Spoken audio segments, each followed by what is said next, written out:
반갑습니다, 여러분. 오늘 갓큐, 같이 갓을 묵상하는 갓큐 시간입니다. 여러분, 오늘도 그냥 구경하는 것이 아니라 큐트책, 또 볼펜을 준비해서 우리 함께 같이 갓을 묵상하는 갓큐 했으면 좋겠습니다. 자, 그럼 이제부터 갓큐 시작하도록 하겠습니다. 하나님 아버지 감사합니다. 오늘도 하나님의 말씀을 읽고 묵상할 수 있도록 인도하신 것 감사를 드립니다. 오늘 말씀 묵상하는 가운데 하나님이 어떠한 분인지, 또 내 삶 가운데 주시는 교훈과 또 적용해야 될 것은 무엇인지 깨닫게 하여 주시고, 또 순종의 자리까지 나아가는 은혜가 있게 하여 주시옵소서. 예수님의 이름으로 기도드렸습니다. 아멘. 네, 오늘 하나님 말씀은 고린도전서 1장 1절에서 9절 말씀입니다. 오늘부터 이제 고린도전서 묵상을 하게 될 텐데요. 갓큐와 함께 시작할 수 있어서 참 감사한 것 같습니다. 자, 오늘도 마찬가지로 우리 하나님 말씀 한 절씩 읽도록 할 텐데요. 1절 전사님 읽고, 또 2절은 여러분들이 읽고, 또 번갈아 가면서 함께 읽고 마지막 절은 함께 읽도록 하겠습니다. 자, 1절입니다. 하나님의 뜻에 따라 그리스도 예수의 사도로 부르심을 받은 나 바울과 형제 소스데네는 2절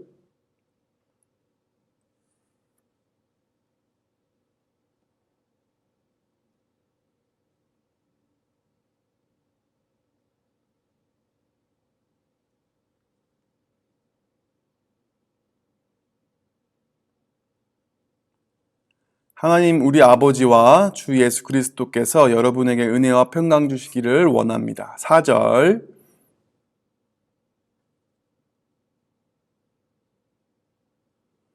여러분은 예수 그리스도 안에서 모든 말하는 것과 모든 지식 등 모든 면에서 풍성하게 되었습니다. 6절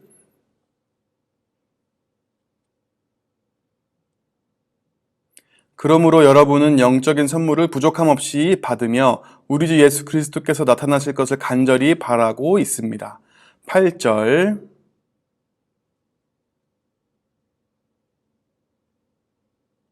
9절 함께 읽겠습니다. 시작. 여러분을 부르셔서 그의 아들이신 우리 주 예수 그리스도와 사귐을 갖게 하신 하나님은 신실하십니다. 아멘. 네, 오늘부터 고린도전서를 묵상하게 될 텐데, 여러분 기본적으로 고린도 도시는 그 당시에 방탕한 죄악에 빠져 있는 상태였어요. 그래서 그 도시에 사는 고린도 교인들도 그 죄와 그 방탕함에 영향을 받았겠죠. 그래서 그러한 도시에, 또 그러한 고린도 교회에 사도 바울이 이제 편지를 쓰게 됩니다. 그래서 고린도전서는 여러분 편지 형식이에요. 편지 형식이고요. 그래서 발신자와 수신자가 있겠죠. 그래서 1절에 보니까 하나님의 뜻에 따라 그리스도 예수의 사도로 부르심을 받은 나 바울과 형제 소스데네는, 이 바울이 발신자 됩니다. 여러분 만약에 페메를 보내거나 카톡을 보낼 때 카톡 보낸 사람, 페메 보낸 사람이 있잖아요. 마찬가지로 이 고린도전서를 바울이 보낸 거예요. 누구에게 보냈냐? 2절에 보니까 고린도에 있는 하나님의 교회와 고린도에 있는 교회에 보낸 거예요. 고린도 교회에게, 또 그리스도 예수 안에서 거룩하게 된 사람들에게, 그러니까 성도를 말하겠죠. 그래서 사도 바울이 고린도 교회와 성도들에게 지금 편지를 쓰고 있는 내용입니다. 이 편지를 시작하면서요, 사도 바울은 4절 보니까 그리스도 예수 안에서 여러분에게 주신 하나님의 은혜로 말미암아 나는 늘 하나님께 감사드립니다 라고 감사한 것을 먼저 말씀하고 있습니다. 왜 감사하다고요? 하나님의 은혜로 말미암아 감사하다고 하는 것이고요. 5절부터는 이 감사한 이유에 대해서 설명을 하고 있습니다. 첫 번째로 5절 읽어보면 여러분은 예수 그리스도 안에서 모든 말하는 것과 모든 지식 등 모든 면에서 풍성하게 되었습니다. 그래서 감사드립니다 라고 말씀하고 있는 거예요. 그리스도 안에서 모든 말하는 것과 지식이 풍성하다는 것은 무엇일까요? 먼저 그리스도에 대한 지식이 풍성하여서 그리스도를 전하고 그리스도에서 말할 수 있는 상태가 되었다는 거예요. 성도니까 당연히 그래야겠죠. 그래서 감사하다고. 근데 이게 어떻게 된 거라고요? 하나님의 은혜로 말미암아 된 것이라고 말씀하고 있습니다. 또 6절에 보니까 두 번째로 내가 이렇게 말씀드리는 것은 그리스도에 관하여 증언한 것이 여러분 안에서 확고해졌기 때문입니다. 여러분, 단순히 지식이 있고 그것에서 말할 뿐만 아니라 정말 믿어서 확고해졌다라고 말씀하고 있어요. 그래서 감사하다고 하고 있고, 이렇게 확고해진 이유도 하나님의 은혜로 말미암았다고 말씀하고 있습니다. 또 세 번째로, 그러므로 여러분 영적인 선물을 부족함 없이 받으며 우리 주 예수 그리스도께서 나타나실 것을 간절히 바라고 있습니다. 여러분, 지금 세 번째로 왜 감사하냐면, 이 고린도전서에 나오는 고린도 교회 성도들이 그리스도께서 나타나실 것, 예수님이 다시 오실 것, 그 재림을 간절히 바라고 있는 사람이어서 감사하다고. 어떻게 예수님의 그 재림을 간절히 바라고 있어요? 하나님의 은혜로 말미암아 이제는 이 땅 가운데서 이 죄악이 많고 방탕한 세상 가운데서도 하나님의 임재를 간절히 기다리며 하나님의 재림을 간절히 기다리며 거룩하게 사는 성도가 되었기 때문에 감사하다라고 말씀하고 있습니다. 그래서 8절에서 계속해서 예수님께서 이 고린도 교회 성도들을 끝까지 굳세게 지켜주시고 또 흠이 없는 사람이 되게 하실 거라고, 예수님이 다시 올 때까지 흠이 없는 사람으로 만들어 주신다고 말씀하고 계셔요. 그래서 여러분을, 이 성도들을 부르신, 또 예수님과 사귐을 갖게 하신 그 하나님이 신실하다라고 말씀하면서 오늘 9절까지의 말씀이 끝이 나게 되어 있습니다. 자, 이제 우리가 뭘 해야 될까요? 네, 하나님 찾기를 할 텐데요. 오늘은 형광펜이 아니라 뾰로롱, 네, 색연필을 가지고 하나님 찾기를 한번 해보도록 하겠습니다. 그래서 여러분이 발견한 하나님의 이렇게 밑줄 긋고 동그라미 쳐보면 좋을 것 같습니다. 자, 한번 먼저 하고 오겠습니다. 네, 전사님도 오늘 말씀 속에서 하나님 어떤 분이신지 한번 살펴보았는데요. 전사님이 7절 말씀에서 발견했어요. 영적인 선물을 부족함 없이 주시는 분이구나. 여러분, 이 영적인 선물은 한 단어로 하면 뭘까요? 바로 은혜입니다. 은혜.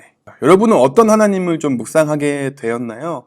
오늘 말씀을 보니까 하나님 영적인 선물, 이 하나님의 은혜를 주셔서 우리가 예수님을 알게 하시고 또 예수님에 대해서 말할 수 있는 존재로 거룩한 사람, 성도로 우리를 부르셨다라고 말씀하고 있고, 또 우리가 이것을 알고 그냥 말할 뿐만 아니라 정말 확고한 믿음을 가지고 살아가는 성도가 되었다라고 말씀하고 있습니다. 뿐만 아니라 우리가 이 땅 가운데서 이 세상의 것, 그 죄악된 것, 방탕한 것을 기다리는 것이 아니라 주 예수 그리스도께서 나타나실 것을 간절히 바라고 기도하는 존재, 그러한 성도로 우리를 삼아주셨다는 것. 어떻게? 하나님의 은혜로, 우리의 영적인 선물, 하나님의 은혜를 받아서 하나님의 재림을 기다리는 거룩한 성도가 되었다라고 말씀하고 있고, 또한 그렇게 하나님께서 우리를 굳세게 지켜주시고 흠이 없는 사람이 되게 하신다고 오늘 말씀하고 있습니다. 여러분은 하나님의 은혜, 하나님의 영적인 선물을 받은 거룩한 사람, 거룩한 성도, 예수쟁이인가요? 오늘 한번 이것을 묵상해 봤으면 좋겠습니다. 자, 우리 두 번째로 또 무엇을 해야죠? 네, 하나님이 우리에게 주시는 교훈은 무엇인가? 교훈은 무엇인가 한번 살펴보도록 하겠습니다. 네, 여러분, 교훈 한번 생각해 보았나요? 자, 전사님 오늘 말씀 속에서 하나님 주시는 교훈은 무엇일까 이렇게 묵상해 보았는데요. 전사님은 이 4절에 나와 있는 하나님의 은혜로 말미암아 라는 이 말씀을 묵상하게 되었어요. 전사님이 또 여러분들이 거룩한 사람, 성도로 당한 것은, 성도가 된 것은 하나님의 은혜로 말미암은 것이구나 라는 묵상을 하게 되었던 것 같아요. 그래서 이 문장을 좀 다르게 바꿔봤어요. 여러분, 어떻게 바꿔봤냐면, 은혜가 이긴다. 우리가 아무리 연약하고 부족한 사람이어도 하나님의 은혜가 우리를 덮으면, 하나님이 우리에게 은혜를 주시면, 영적인 선물 하나님의 은혜를 우리에게 주시면 우리의 어떤 연약함, 또 우리의 어떤 절망적인 상황과 환경 가운데 있을지라도 반드시 이 은혜가 이기고 결국은 우리가 거룩한 사람, 성도로 이 땅 가운데 살아가게 하신다는 거예요. 이 세상에 어떤 유혹과 또 이 세상에 어떤 우리를 방해하는 어떤 사탄, 마귀의 세력이 있다고 할지라도 결국 무엇이 이긴다고요? 은혜가 이긴다라는 좀 교훈 묵상을 했던 것 같아요. 여러분, 여러분의 삶에 여러분의 연약함, 실수, 또 여러분의 죄악 있죠. 그러나 여러분, 여러분의 죄악이 아무리 크더라도, 아무리 힘이 있더라도, 여러분이 아무리 쓰레기 같다고 여길지라도 결국 여러분을 부르신 이 하나님의 은혜로 말미암아 여러분은 거룩한 성도로 이 땅 가운데 살게 될 것입니다. 왜요? 여러분, 은혜가 모든 것을 이기기 때문입니다. 은혜가 이긴다. 아멘. 전사님은 좀 이러한 은혜 가운데 있었는데 여러분에게는 오늘 말씀을 통하여서 어떤 은혜가 있었는지 또 궁금하네요. 자, 여러분 이제 마지막으로 그 적용하는 시간을 가져보도록 하겠습니다. 좀 묵상해 주시고 다시 한번 어떤 것을 적용할지 한번 고민해 보시고 다시 만나겠습니다. 네, 여러분 어떤 적용을 좀 고민해 보셨나요? 여러분의 적용을 좀 나눠주시면 좋을 것 같아요. 여러분의 적용은 어떠한 적용인지. 전사님의 오늘 적용은 찬양입니다. 여러분, 우리가 거룩한 성도, 하나님의 은혜로 말미암아 성도가 되었어요.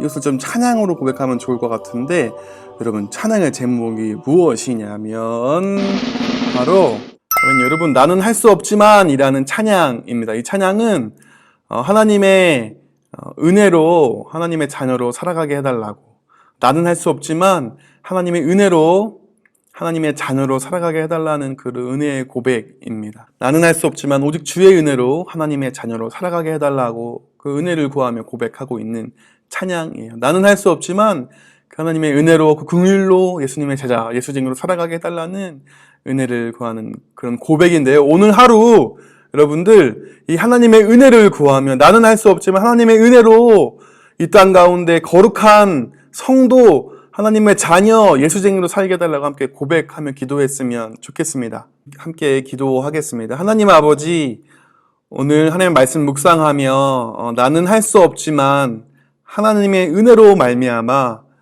거룩한 사람, 성도, 하나님의 자녀, 예수쟁이로 살아가게 하신 것 감사를 드립니다. 우리가 이 땅 가운데 정말 고린도 교회 당시처럼 참 죄악으로 방탕한 세상이지만 우리는 이 땅 가운데서도 정말 거룩하고 구별된 하나님의 자녀로 예수쟁이로 살아갈 수 있도록 도와주시옵소서. 그렇게 하실 주님 믿고 감사드리며 예수님의 이름으로 기도드렸습니다. 아멘. 아멘.